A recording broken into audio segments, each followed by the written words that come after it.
Alors nous allons parler de son arrestation boo xamante ni mu ngi am keroog mi dem di wuy ji rek foofu ca palais de justice ci yoon bi ñu ñàkk déggoo ci seen biir ci wàllum itinéraire ñu andil ko mandat d'amener ndax loolu xaaroon ngeen ko xaaroo leen ko woon. non conséquences yi après dinañ ci ñëw foog nga cof ci parce que gis nañ dëkk bi ni mu tàngee xale yi fipp génn sénégalais yi génn foofu tamit est-ce que xaaroo ngeen peuple bi dinañ wàcc noonu taxaw temb défendre ki nga xamante ni mooy Ousmane Sonko. Bon, deux questions d'abord. La première, ndax xaaroon nañ ko non. Parce que nag amoon nañ yaakaar ne dinañ rester quand même gentleman.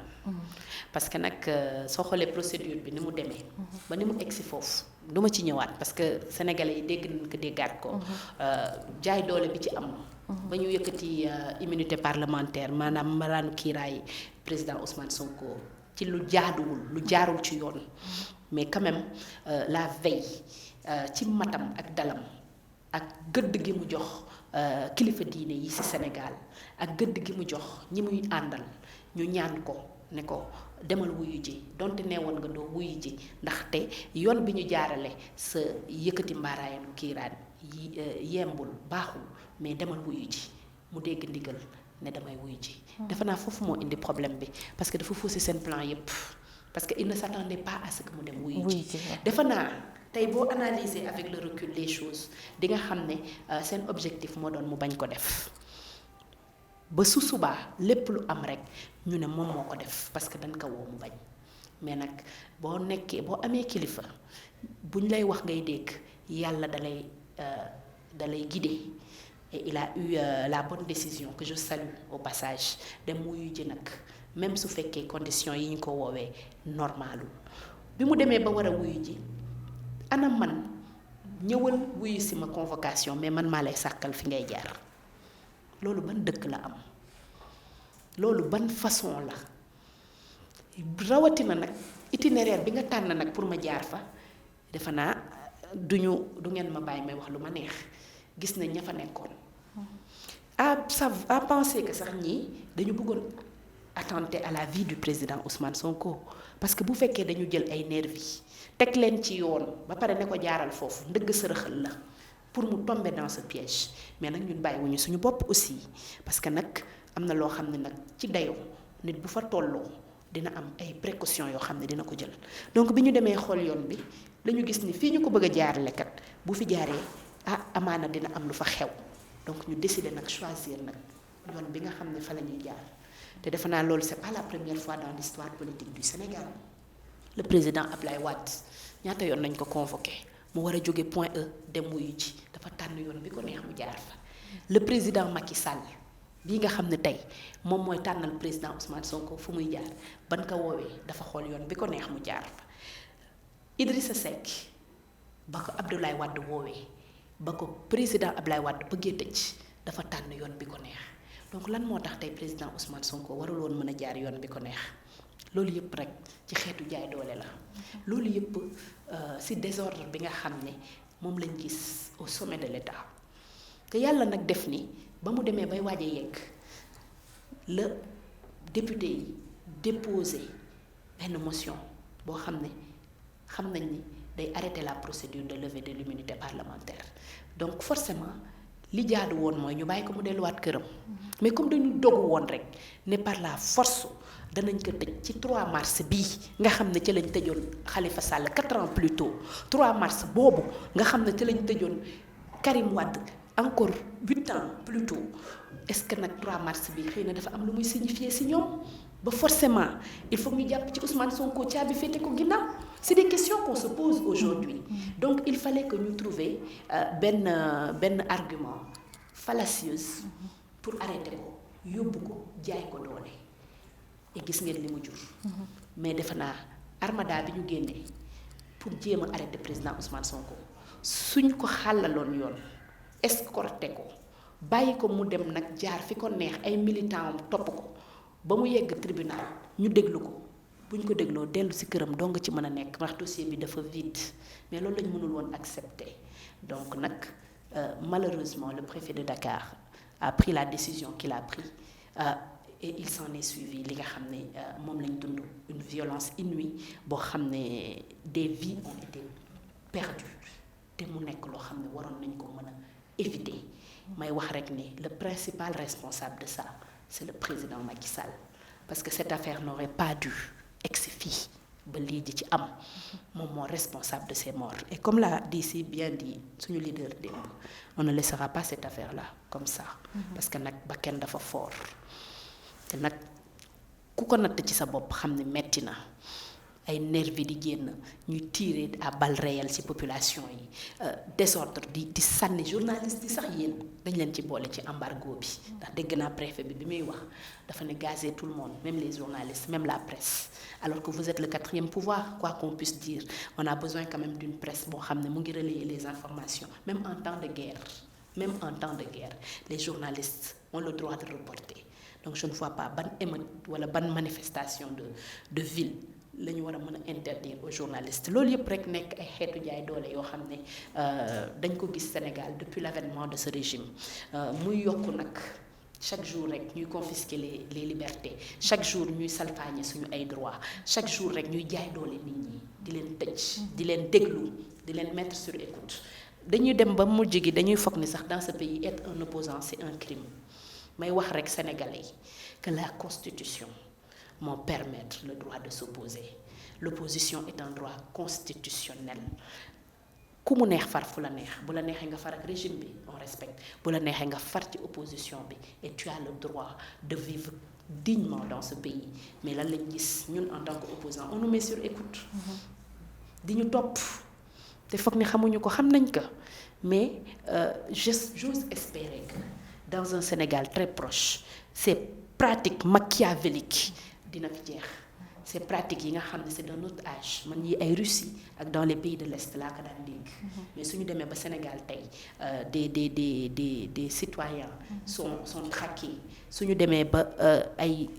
ay colonels ou ay commandants de gendarmerie di démissionner pour des faits comme ça suñu demee ba des opposants ñu leen di jéem a jaay doole di leen tëj suñu demee ba dëkk bi kenn amatul droit manifester suñu demee ba boo waxee ñu jàppale tëj la suñu demee ba délit d'opposition sax léegi moom la ñu war a jël légaliser ko nit ñi xam ne l'opposition n'est plus un choix dans ce pays c'est interdit à ce moment ñu xool na ban taxawaay la ñuy am bu ñu demee ba ñi nga xam ne dañu nekk ci société civile bi aujourd'hui di jouer un rôle très important pour la démocratie sénégalaise amatuñu sañ-sañu def ko ni ñu ko war a defee parce que xamuñu lan moo leen ciy fekk nga war a xam ne c'est un recul démocratique sans précédent qu'on est en train de vivre avec le régime di leen wax rek ni Sénégal c'est une nation une et indivisible il y a des droits yoo xam ne c'est la constitution moo ñu ko may du bëgg-bëgg benn président wala benn régime moo koy aliéné te nag ñun dañu nekk ay citoyens yoo xam ne dañoo décider jouer suñu partition de la plus belle manière. Militer dans un parti politique n'est pas un crime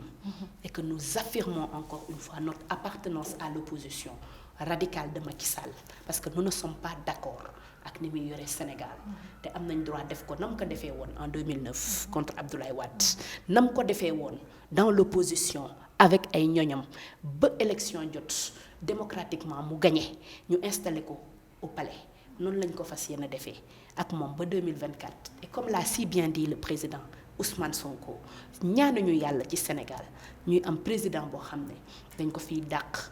ñaanuñu ko yàlla yal nañu yàlla may ñu dem ak moom ba 2024 ñu def élection yoo xam ne du ci bokk président Ousmane Sonko gagné haut la main dem toog ci chaise am boobu. D'accord Khadija diriger Sénégal loolu la ñuy ñaan en tant que patriote. alors hormis le fait que ñu gis ni yéen ñi nga xamante ni yéen ay partisans yi nekk au sein de Pastef am ngeen ay mën nañ ne vous êtes un peu persécuté ni nga ko waxee topp leen ñenn ñu jàpp leen ñenn ñu sur écoute en tout cas ñu bëri si ñoom doon laamee sax seen kaaraange suite ak bi nga xamante ni rek teg nañ ko loxo moom Ousmane Sonko le peuple sénégalais seen engagement. ñu génn nekk ci wetam ànd ak moom ci xeex bi rawatina la jeunesse ban jàngat nga am ci loolu. je pense que jàngat bi ma ci am lenn la rek. c'est un ras-le-bol généralisé. sénégalais yi ñoo sonn boo gisee ñu génn ñëpp gëmuma ni ñu ci bëri c'était des militants de Pastef parce que dayu ñu nag noonu d'autant plus que le parti au pouvoir nee na il a 58% de l'électorat le monsieur Idrissa Seck bi ko rejoindre un peu plus de 20%. Donc à lui eux tout seuls nee nañ ñoom ñoo yore 70% de l'électorat. Donc forcément su fekkee ni ñoom ñoo yore 70% de l'électorat 70% de cet électorat là qui est composé majoritairement de jeunes parce que nag Sénégal jeunesse bi moo fi ëpp budde nañ leen cet électorat là bi nga xam ne moom lañ doon bàkkoo gedd na leen cette population là qui est sortie a envoyé un message et ce message il faut le décoder. Ce message s'adresse aussi bien à Ousmane Sonko mais il s'adresse aussi au pouvoir. Il s'adresse à tous les gens qui font de la politique et qui aspirent un jour faire partie de nos dirigeants. Faire partie des dirigeants. Man noonu laa ko jàngee jànguma ko comme Ousmane la ñu jàppale. Dama ko jàng ni le peuple a montré que moom mooy le seul dépositaire du pouvoir. Un pouvoir par le peuple et pour le peuple. C'est ça le message qu'il faut retenir. Maanaam ku fi nekk foog ne lu la neex def. Di nag nit ñi di leen def lu la neex di leen not lu la neex bis bu peuple bi nee stop c'est fini. Et c'est ça que le Sénégal a dit et les Sénégalais ont dit au président Macky Sall. Di déplorer nag ça nga may ma wax ko. D'accord. L'interprétation nag bi nga xam ne au niveau international suñu dirigeants irresponsables yi moom lañ def di traiter cette population qui en a marre de terroristes di invoquer ay causes yoo xam ne des fosses occultes des choses yoo xam ne man ça me dépasse. C'est un manque de respect notoire pour les Sénégalais. Di leen wax rek ne su mbir amee bu dee kilifa nga. dañ ci am jàngat. xam ni population bi moo wax Sénégalais yi ñoo wax ak ñoom. Sénégalais yi ñoo exprimer seen ras-le-bol. J'espère seulement que di ngeen am dégg-dégg xam ne Sénégalais yi pare nañ ci yéen te on ne vous laissera plus ngeen di def lu leen neex. Comme je disais tout à l'heure ak sama benn xarit ma ni ko dañu ne Ousmane Sonko il est sous contrôle judiciaire damay ne président Macky Sall et son régime ils sont sous le contrôle citoyen ils sont sous le contrôle du peuple et que le peuple a décidé maintenant que lépp lu ngeen di def pour ñoom na ngeen def li nga xam ne ñoom loolu lañu décidé. dañuy kenn ñëw dootu fi defati lu la neex ci réaction monsieur le ministre de la justice li nga xamante ni moom la rapporté rek à la presse internationale ni ay mbër la rek yu frustré wu ndax amatuñu liggéey dañoo am jot donc ñoo génnoon nekk ci mbedd bi di. C'est une insulte. di manifester. Il insulte tout un peuple encore une fois et en plus li ci gën a graaw muy stigmatiser une profession les lutteurs et pourtant de ñoom suñu soxlaa ay garde du corps fu ñu koy jëlee ji souvent suñu def seen ay manifestations si ñooñu la ñuy dem jëlee ji. ba ci nervi yi keroog ñenn ñi gis. voilà c'est-à-dire que dafa saaga tout un peuple. Mais heureusement et ça je le salue que même journaliste bi ko doon interroger daf ko arrêté. Loolu c'est une honte man aujourd'hui j'ai honte d'avoir des dirigeants de cette trempe yi nga xam ne il rusuñu di ŋàññi seen population au lieu que ñu dégg li leen ñuy envoyer comme message ils essaient de trouver des prétextes pour justifier l'injustifiable c'est déplorable. Rose dama bëgg leader yi nga xam ne tey ñoo jiite Sénégal ñu xam ne il y aura un Sénégal avant ces événements et il y aura un Sénégal après ces événements. Et comme l'a si bien dit hier le président Ousmane Sonko bi muy tëj discours am politiciens yi nga xam ne ñoo aspiré à diriger ce peuple nañu xam ne ils ont maintenant en face d'eux un peuple citoyen bu nga xam ne day taxaw temb di leen wax ni li ngeen di def damay am contrôle sur ça. C'est ça le message qu'il faut retenir que à partir de maintenant képp ku nga xam ne da nga aspirer diriger ce peuple na nga xam ne il a un regard sur ce que tu fais et que dootuñu nangu mukk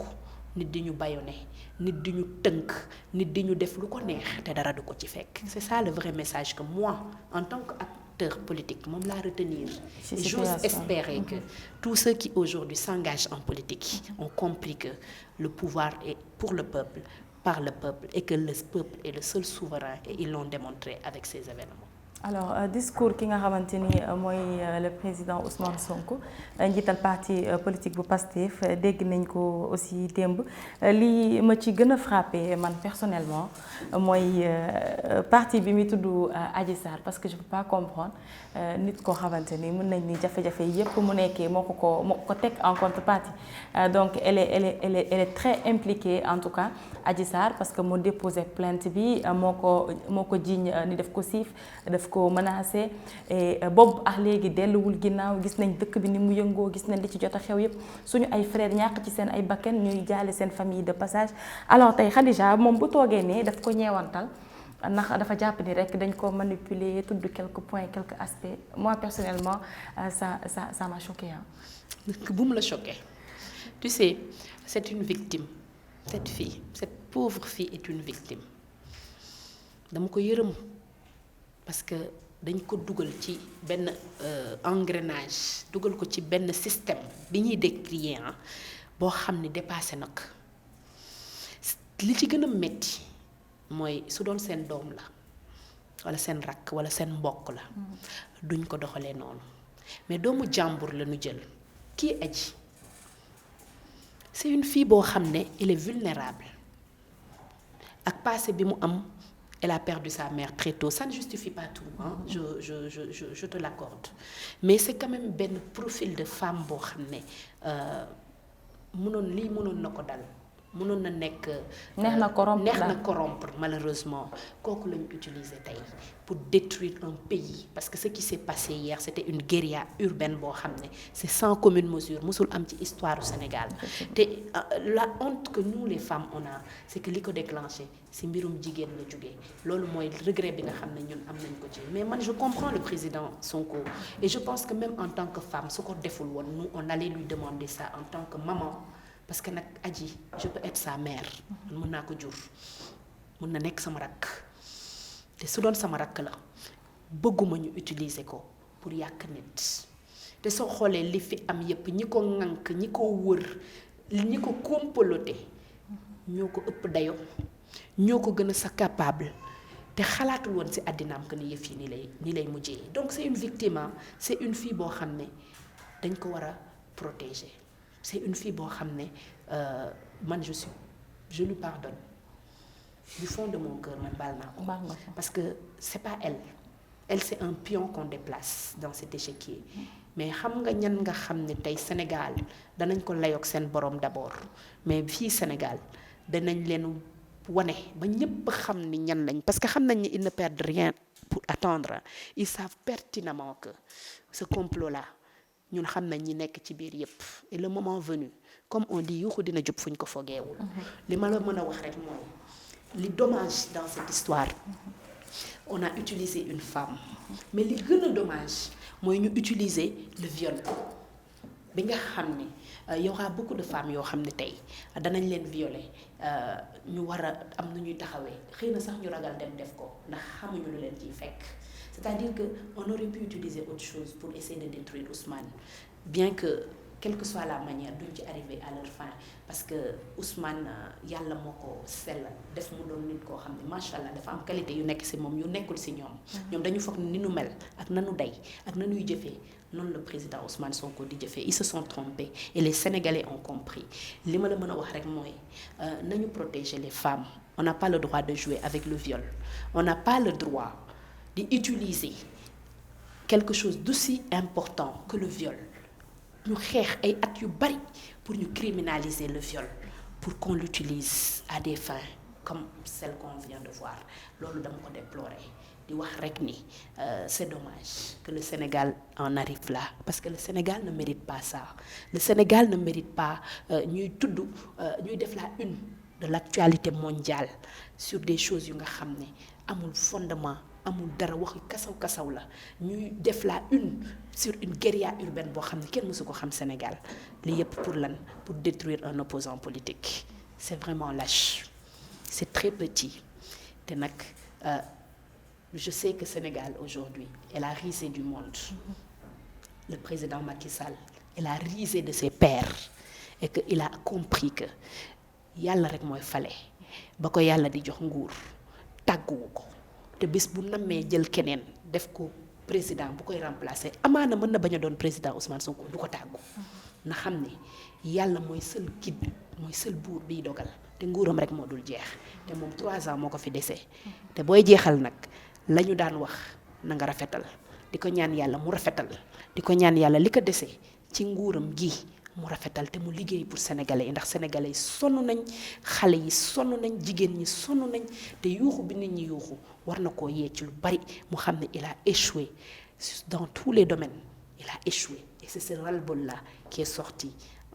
en grande pompe ces 3 derniers jours d'émeute. Alors suñu invité du jour mooy Khadija Mahécor Diouf tey moom la ñu am mbégte loolu dalal ko ci suñu biir émission gaal gi ñu waxtaanee aspect yu bari ci xew-xew réew mi waaye it du ñu fàtte benn yoon que 8 mars ñu ngi ko doon féete démb waaye comme ni ñu ko waxee weer bi yëpp dañ koy féete donc ñu préféré woon surtout waxtaanee li nga xamante ni mooy implication ak rôle famille au sein de parti politique boobu di Pastef. Alors Khadija dañ lay bàyyi nga joxe sa mot de la fin ak xam naa du ñàkk nga wax ñu aussi victoire bi noonu lañ ko dundee. Tu sais Rose, c'est pas une victoire man jàppewuma ko comme tel mais c'est un combat qu'on a gagné. Il faut quand même le reconnaître parce que defe naa suñu déterminé wul woon si le peuple sénégalais n'était pas déterminé connaissant celui qu'on a en face de nous tey jii président Ousmane Sonko mu ngi prison parce que loolu moo doon mbébétam di ko wax rek ni il est jeex na époque bi nga xam ne dañuy jël ay dirigeants politiques parce que ils gênent ou parce que ñun ñooy décider li war a am dans la justice ou quoi di utiliser doole pour di leen noter pour di leen permettre di leen empêcher ñu briguer le suffrage des Sénégalais et que le président Ousmane Sonko est une excellente nouvelle pour la jeunesse sénégalaise c'est vraiment la rupture bi nga xam ne moom lañ doon xaar le parti Pastef porte un projet de société boo xam ne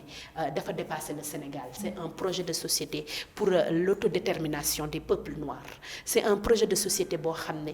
enfin les peuples sénégalais africains vont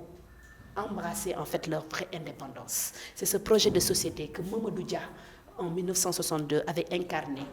qui malheureusement n'avait pas pu arriver à le matérialiser. C'est ce projet de société-là que le président Ousmane Sonko porte. Donc nous allons être le bouclier de ce président. Nous allons être le bouclier de ce projet.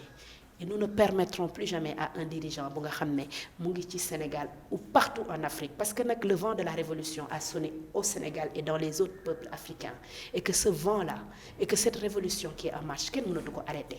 d'accord naa sur une chose ñun ñi nga xam ne ñooy génération bi du ñu fekkee le développement de l'Afrique ça je l'ai dit dans une de mes vidéos nous n'assisterons pas au développement de l'Afrique nous n'assisterons pas à l'Afrique qui aura des gratte-ciel comme partout dans le monde. Mais nous allons poser les bases et la refondation de l'Afrique pour nos enfants. Parce qu'en tant que mère, li may ñaan ci sama àddina mooy samay doom ëllëg ñu dund fu gën fi may dund te lii ñuy dund Sénégal tey metti na soo gisee ñi génn li ñu exprimer ras-le-bol généralisé pauvreté misère bi nga xam ne moom la ñuy dund en Afrique alors que toutes les ressources yi nga xam ne moo mën a développer dëkk am nañ ka tu te poses des questions à savoir ndax nous sommes un peuple maudit man nag ma réponse est non nous ne sommes pas un peuple maudit mais nous sommes un peuple bi nga xam ne nous avons le devoir de faire notre révolution comme l'ont fait des peuples avant nous comme l'a fait la France en 1789 comme l'a fait la Chine le Japon les États-Unis et j'en passe et donc l'heure de l'Afrique a sonné et il est temps que des dirigeants yi nga xam ne ñoo fi nekkoon di nekk nag des occidentaux lañ ñoom laa koy woowee mais qui ont notre couleur de peau nekk si ñun ba pare bokkuñu ci ñun ñu xam ne la jeunesse sénégalaise a décidé de signer la fin de la récréation di woo ci combat boobu nag toutes les femmes parce que nag dama gëm ni ce combat ne se fera pas et ne se gagnera pas sans les femmes ce combat se fera et se gagnera avec des femmes dignes des femmes yu nga xam ne dañu décider nekk des femmes de leur époque des femmes yu nga xam ne dañu décider engager les vrais combats pour la rupture véritable pour le changement mais aussi une jeunesse déterminée une jeunesse bi nga xam ne dafa conscient des enjeux mais aussi une jeunesse bi nga xam ne wóor na ko ni c'est possible de construire l'Afrique que nous voulons ici en Afrique et que la mer et que l'occidental est un modèle en perdition boo xam ne jeex na, ce modèle est périmé et que l'avenir du monde est en Afrique et ça se fera avec les Africains, avec les Africaines, avec la jeunesse africaine et tous ceux qui croient qu'un avenir meilleur est possible pour les Africains ici en Afrique. Loolu laay jeexale sama discours. Wasalaam. Alors merci Khadija, l'émission tire à sa fin ñu leen di jaajëfal bu baax yéen ñi nga xamante ni yéen ñu doon suivre à travers Dakar Buzz TV ci seen émission gaal gi ni ngeen ko gisee nag semaine bu nekk dinañ leen andil benn thème boo xamante ni mooy actualité phare en tout cas fii ci Sénégal ñu fas yéene ko waxtaanee ànd ci koo xamante ni xelam màcc na ci wala mu ci rek jouer rôle bu important di leen jox dig daje la semaine prochaine incha allah di remercier sama équipe technique Amadou ak Seydou di leen jaajëfal bu baax restez connectés pour la suite de nos programmes. Merci. Je te remercie beaucoup Rose, c'était un plaisir.